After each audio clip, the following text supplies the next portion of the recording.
السلام علیکم ورحمۃ اللہ وبرکاتہ۔ آج کے خطبے کا عنوان غیر اللہ سے امید خسارے کا سودا۔ الحمدللہ والصلاۃ والسلام علی رسول اللہ، اما بعد۔ یقیناً تمام تعریفیں اللہ کے لیے ہیں، وہی بلاؤں اور مصیبتوں سے بچانے والا اور سرگوشیاں سننے والا ہے۔ میں گواہی دیتا ہوں کہ اللہ کے سوا کوئی معبود برحق نہیں اور اس کا دنیا و آخرت میں کوئی شریک نہیں۔ میں یہ بھی گواہی دیتا ہوں کہ محمد صلی اللہ علیہ وسلم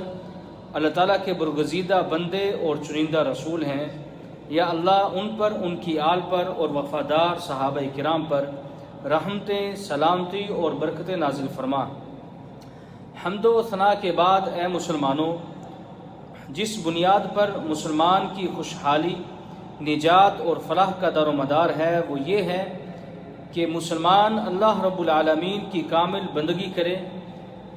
اسی بندگی کے لیے انسان کو پیدا کیا گیا ہے اور اسی کے لیے اسے وجود بخشا گیا ہے۔ فرمان باری تعالیٰ ہے، وَمَا خَلَقْتُ الْجِنَّ وَالْإِنسَ إِلَّا لِيَعْبُدُونَ، اور میں نے جنوں اور انسانوں کو صرف اپنی عبادت کے لیے ہی پیدا کیا ہے، یعنی صرف اسی کی عبادت کریں۔ اس میں انسان اللہ تعالیٰ کے لیے مخلص ہو، اس کے مقاصد میں اللہ تعالیٰ کے لیے اخلاص ہو، خلوص کے ساتھ اس سے محبت اور اس کی تعظیم کرے، خوف، خشیت، امیدوں اور دعاؤں میں مخلص ہو، ظاہر و باطن اور اہداف میں مخلص ہو۔ اللہ تعالیٰ نے اپنے نبی صلی اللہ علیہ وسلم کو فرمایا، قُلْ إِنَّ صَلَاتِي وَنُسُكِي وَمَحْيَايَ وَمَمَاتِي لِلَّهِ رَبِّ الْعَالَمِينَ۔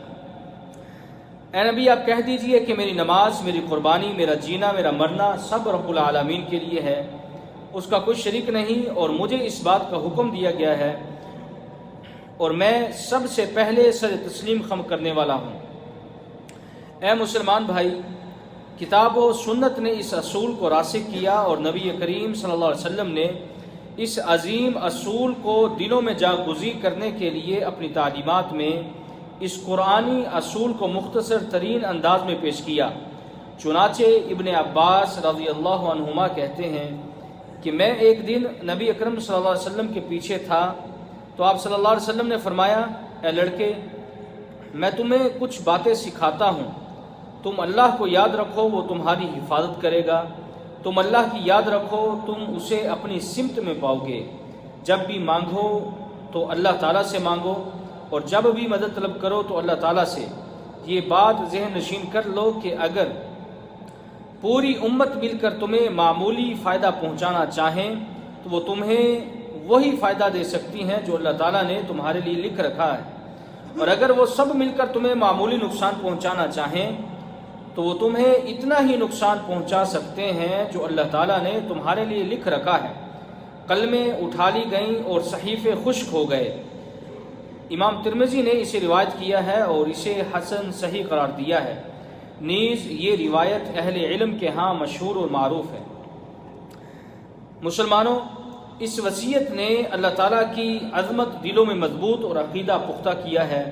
کہ اللہ تعالیٰ ہی ہے جس کے ہاتھ میں تمام امور کی چابیاں اور باغ دوڑ ہے، اسی کے پاس کائنات کے خزانے ہیں، وہی ضروریات پوری کرتا ہے، دعائیں قبول فرماتا ہے، لوگوں کی حاجت روائی کرتا ہے، ساری مخلوقات ہر لمحے اسی کی محتاج ہیں، اسی کے کرم، عنایت اور رحمت کے سہارے جیتی ہیں، وہ ایک لمحہ بھی اللہ تعالیٰ کی رحمت و شفقت کے بغیر باقی نہیں رہ سکتی۔ فرمان باری تعالیٰ ہے، کون ہے جو لاچار کی پکار پر اسے جواب دیتا ہے اور اس کی مشکل کشائی فرماتا ہے۔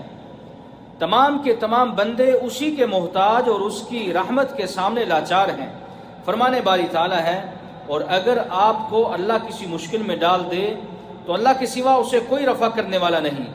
اور اگر وہ آپ کے بارے میں خیر کا ارادہ کر لے تو کوئی بھی اس کا فضل ٹال نہیں سکتا۔ وہ اپنے بندوں میں سے جسے چاہتا ہے نوازتا ہے،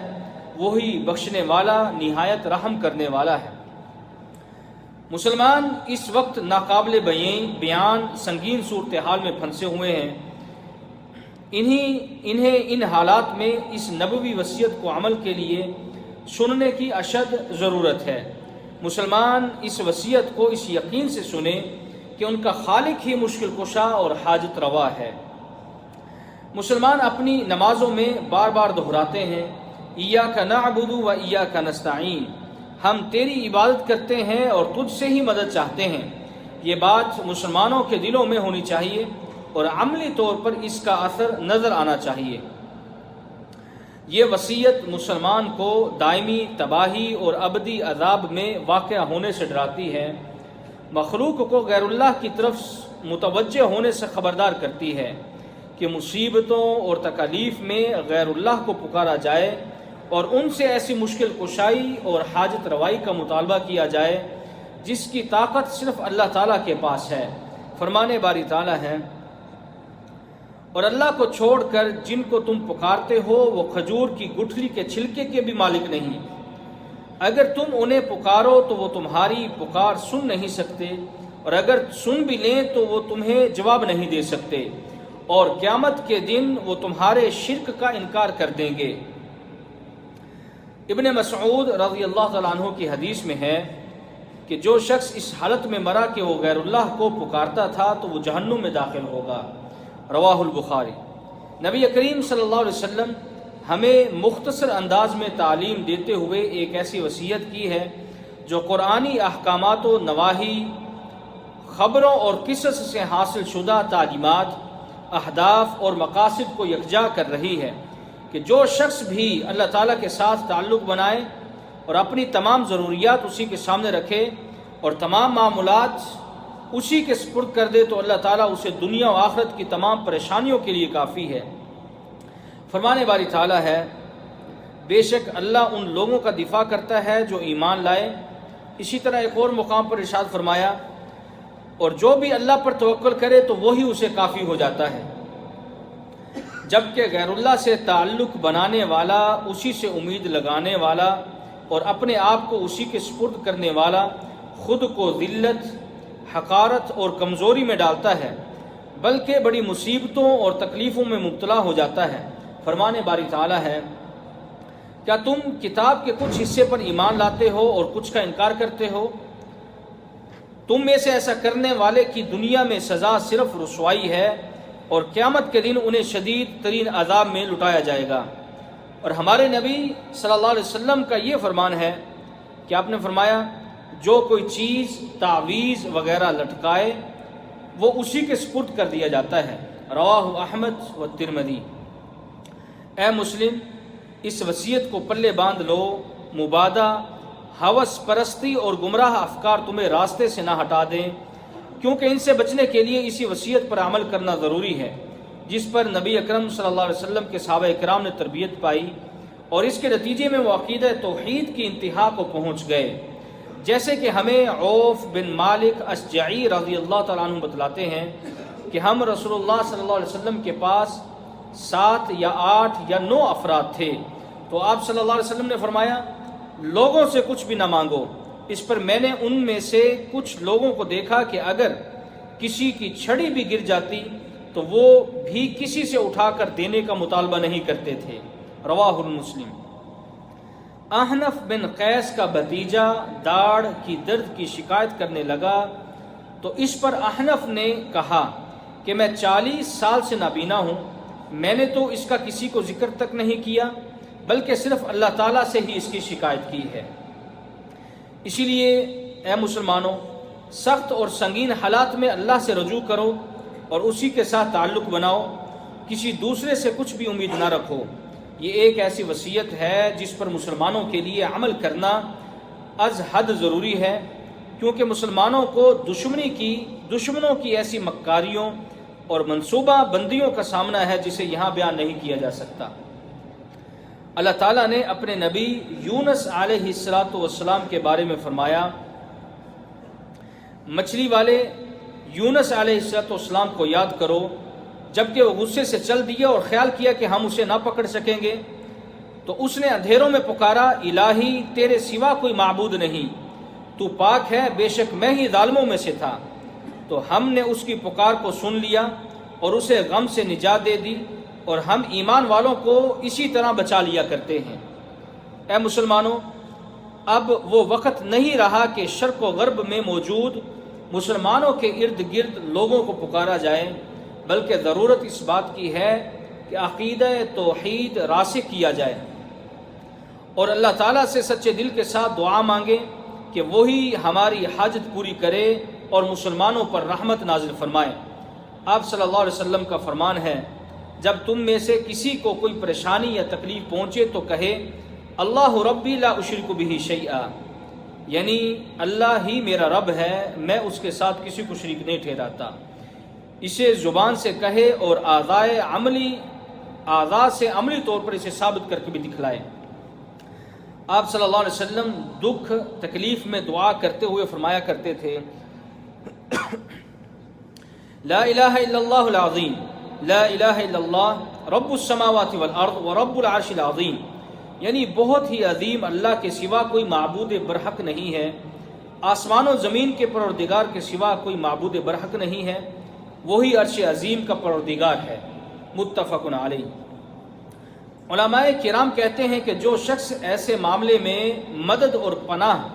کسی مخلوق سے مانگے جسے صرف اللہ تعالیٰ ہی حل کر سکتا ہے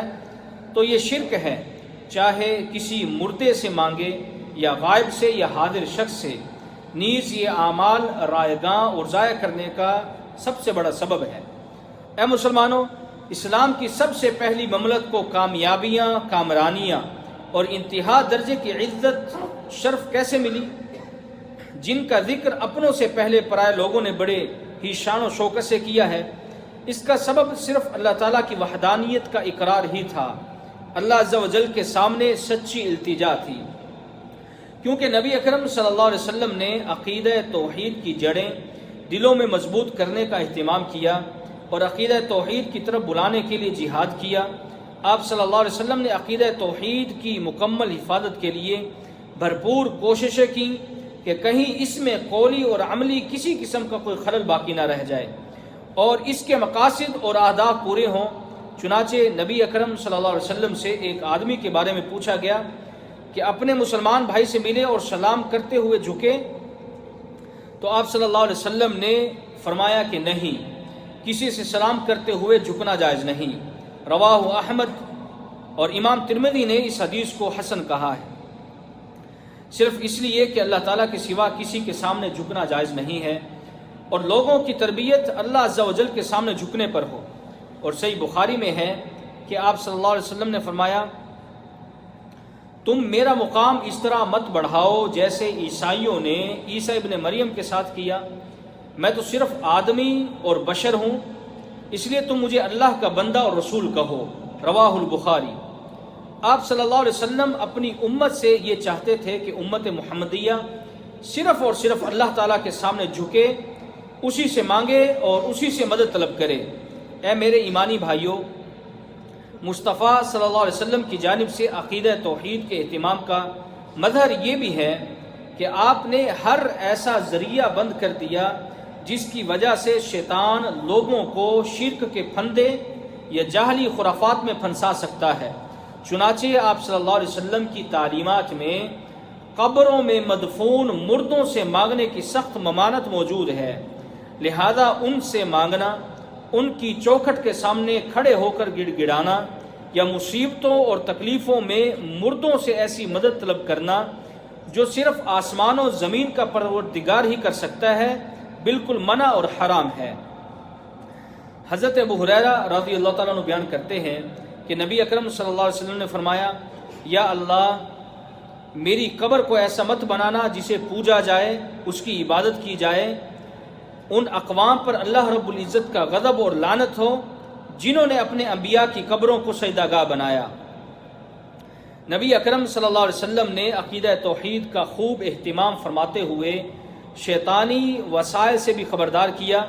کیونکہ آپ صلی اللہ علیہ وسلم کی دعوت اسی بنیاد پر قائم تھی۔ چنانچہ جان و مال کو تحفظ دینے اور نقصان سے بچانے کے لیے ان پر تعویذ لگانے سے منع فرمایا، لیکن کچھ لوگ اپنی کم علمی اور جہالت کی وجہ سے پھر بھی اس میں مبتلا ہیں۔ چنانچہ مسند میں ہے کہ جس نے بھی تعویذ لٹکایا اس نے شرک کیا۔ اسی طرح آپ صلی اللہ علیہ وسلم نے شعبدہ بازوں،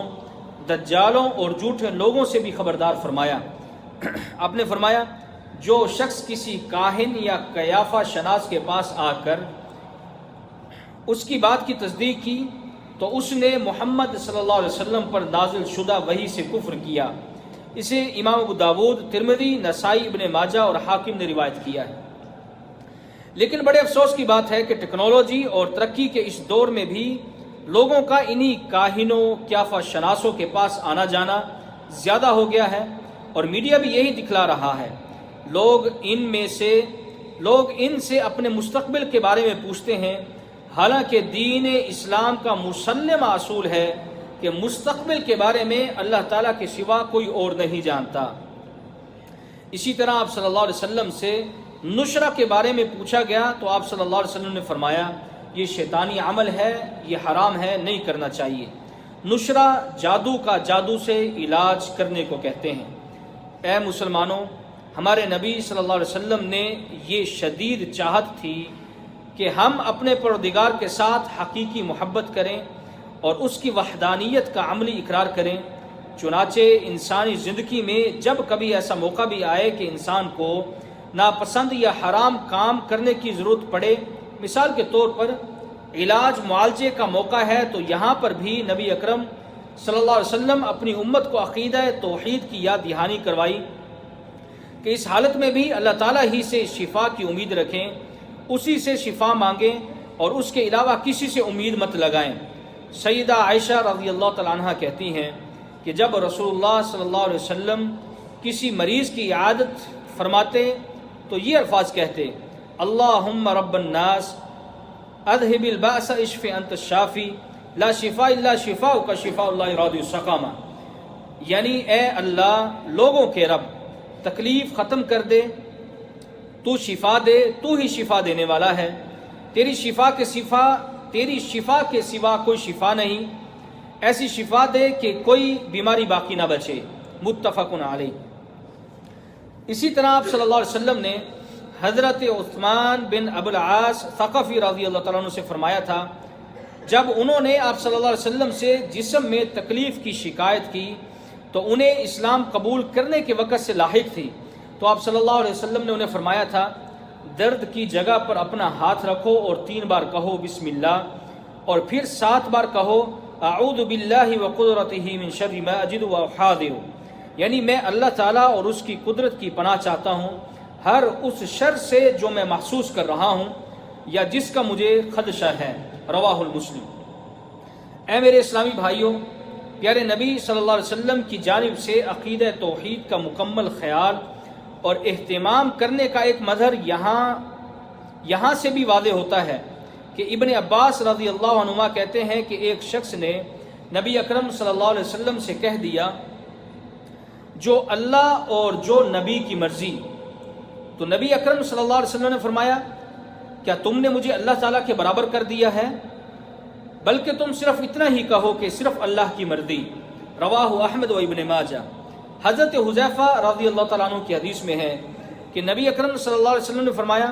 تم یہ نہ کہو کہ جو اللہ اور فلاں کی مرضی، بلکہ یوں کہو کہ پہلے صرف اللہ کی مرضی۔ نیز ہمارے نبی صلی اللہ علیہ وسلم نے اپنی امت کا خیال رکھتے ہوئے ہر اس چیز سے بھی خبردار کیا جو توحید کی حقیقت سے متصادم ہے یا عقیدہ توحید کے بنیادی امور سے ٹکراتی ہے۔ چنانچہ حضرت عمر رضی اللہ تعالیٰ عنہ کہتے ہیں کہ آپ صلی اللہ علیہ وسلم نے اپنی امت کو مخاطب کیا اور فرمایا یقیناً اللہ تعالیٰ تمہیں اپنے آباء و اجداد کی قسمیں اٹھانے سے منع فرماتا ہے، جس نے قسم اٹھانی ہو تو وہ اللہ کی قسم اٹھائے یا خاموش رہے۔ حضرت عمر رضی اللہ عنہ کہتے ہیں کہ اللہ کی قسم جب سے میں نے نبی اکرم صلی اللہ علیہ وسلم سے یہ حدیث سنی اس وقت سے اب تک نہ خود اپنے آباء و اجداد کی قسم اٹھائی اور نہ ہی کسی کی قسم حکایت کی۔ متفق علیہ۔ اسی طرح اہل علم کے ہاں ایک حسن حدیث میں ہے کہ رسول اللہ صلی اللہ علیہ وسلم نے فرمایا جس نے غیر اللہ کی قسم اٹھائی تو گویا اس نے کفر اور شرک کیا۔ اے مسلمانوں، اگر تمہیں دنیا و آخرت میں کامیابی چاہیے، دنیا میں غلبہ، کامرانی، نجات اور سعادت چاہیے تو پھر عقیدہ توحید کو اپنا لو، توحید خالص ہر وقت اپنے سامنے رکھو، توحید خالص ہر وقت اپنے سامنے رکھو اور زندگی اپنے خالق کی عبادت کرنے میں گزار دو۔ عابد عاجزی کے ساتھ رحمان کی عبادت کرے، یہ اس کی محبت کا مقصد ہے، نیز عاجزی و محبت دونوں عبادت کے بنیادی محور ہیں۔ اپنے خالق کی عبادت اور تعظیم کرنے کے لیے زندگی گزارو، ہر حالت میں اس کے ساتھ دل لگاؤ، اپنے قلب و جان کو خالق سے جوڑو۔ نماز، زکوٰۃ، حج اور تمام اسلامی شعائر اسی بنیادی اصول کے لیے ہیں، لہذا ایسا ممکن نہیں ہے کہ کوئی نمازی نماز بھی پڑھے اور پھر غیر اللہ کے سامنے بھی جھکے۔ اعضاء سے وہی کام کرو جو اللہ تعالیٰ کو پسند ہو، تمہارے مقدر میں خیر لکھ دی جائے گی اور اجر عظیم پا کر کامیاب ہو جاؤ گے، کیونکہ فرمانے باری تعالیٰ ہے، بے شک جن لوگوں نے کہا ہمارا پروردگار اللہ ہے، پھر اس پر ڈٹ گئے، انہیں کسی قسم کا خوف نہیں ہوگا اور نہ وہ غمگین ہوں گے، یہی لوگ ہیں جنت والے اور اس میں وہ ہمیشہ رہیں گے، یہ ان کے کیے ہوئے اعمال کا بدلہ اور اجر ہے۔ عقیدہ توحید کی حفاظت کے لیے نبی اکرم صلی اللہ علیہ وسلم نے انسانوں کے ذہن میں آنے والی وہمی باتوں سے بھی منع فرمایا، چنانچہ حضرت عمران رضی اللہ تعالیٰ عنہ کی حدیث میں ہے کہ رسول اللہ صلی اللہ علیہ وسلم نے فرمایا، وہ ہم میں سے نہیں جس نے فال نکالی یا جس کے لیے فال نکالی گئی، جس نے کہانت کی یا جس کے لیے کہانت کی گئی، جس نے خود جادو کیا یا جس کے لیے جادو کیا گیا۔ اسے بزار نے روایت کیا ہے اور اس کی سند حسن ہے۔ اسی طرح معاویہ بن حکم رضی اللہ عنہ کی حدیث میں ہے کہ رسول اللہ صلی اللہ علیہ وسلم نے فرمایا، اللہ کے رسول، ہم حضرت معاویہ بن حکم کہتے ہیں کہ ہم نے اللہ کے رسول صلی اللہ علیہ وسلم نے پوچھا کہ اللہ کے رسول، ہم جاہلیت میں کچھ کام کیا کرتے تھے، ہم کاہنوں کے پاس جاتے تھے، تو آپ صلی اللہ علیہ وسلم نے فرمایا کاہنوں کے پاس مت جاؤ۔ معاویہ کہتے ہیں کہ میں نے کہا ہم بدشگونی لیا کرتے تھے۔ بدشگونی سے مراد یہ ہے کہ جو آپ کو کسی کام کے لیے پیش قدمی یا پسپائی کا باعث بنے، تو آپ صلی اللہ علیہ وسلم نے فرمایا یہ دل میں آنے والے خدشات ہیں، تمہیں کسی کام کرنے سے نہ روکیں۔ رواہ المسلم۔ اے مسلمانوں، اپنے آپ کو قرآن کے راستے پر ڈال دو اور اپنی زندگی کے لیے خانوادہ عدنان کے سربراہ حضرت محمد صلی اللہ علیہ وسلم کی سیرت اپنا لو۔ اللہ تعالیٰ مجھے اور آپ سب کو سچا موحد بنائے اور اپنے خالق کی خوب تعظیم کرنے کی توفیق عطا فرمائے۔ وآخر دعوانا ان الحمد للہ رب العالمین۔